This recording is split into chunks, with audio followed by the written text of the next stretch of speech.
Hello everyone, আজকে দেখাবো হচ্ছে খুব সহজে ডিম পোলাও রান্নার রেসিপি। এই রেসিপিটা আপনারা অল্প সময়ে 20 থেকে 30 মিনিটের মধ্যে দুইটা আইটেম রান্না করে ফেলতে পারবেন। তো কিভাবে রান্না করি সেটাই আজকে শেয়ার করব। এজন্য প্রথমে আমি ডিমগুলা ভালো মতো সিদ্ধ করে নিব। তো ডিমটা আমি সিদ্ধ বসিয়ে দিলাম, আর এইখানে আমি পোলাওটাও বসিয়ে দিব।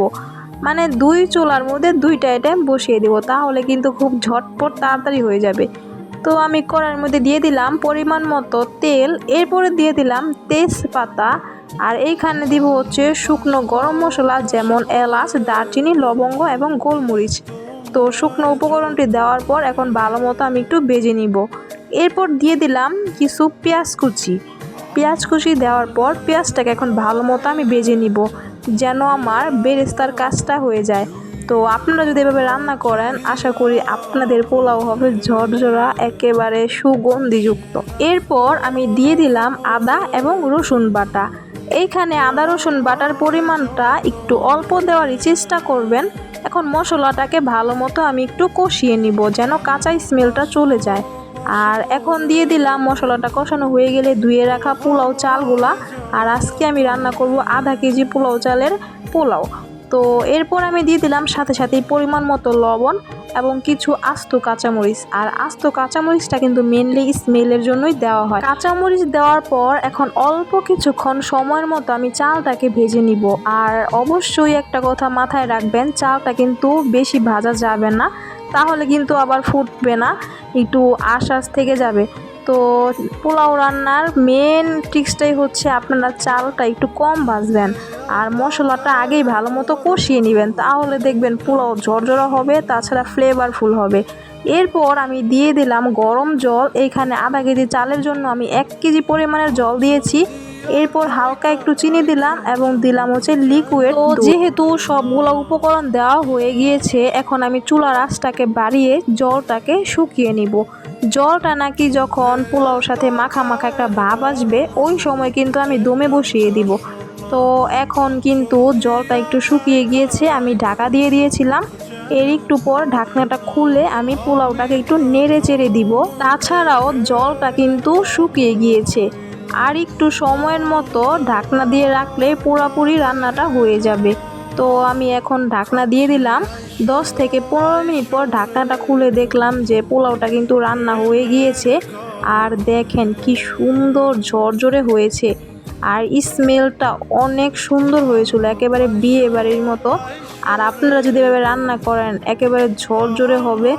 আর প্রতিটা চাল কিন্তু সুন্দরভাবে ফুটেছে আর একটার সাথে একটা লাগে নাই। তো পোলাও রান্নাটা কিন্তু কমপ্লিট হয়ে গিয়েছে। এখন ওই পাশ থেকে আমি আবার ডিমটা এখন ভুনা করে নিব। তো ডিমটা সিদ্ধ হয়ে গিয়েছে, নামিয়ে এখন আমি মাঝখান থেকে একটু পিস করে কেটে নিয়েছি।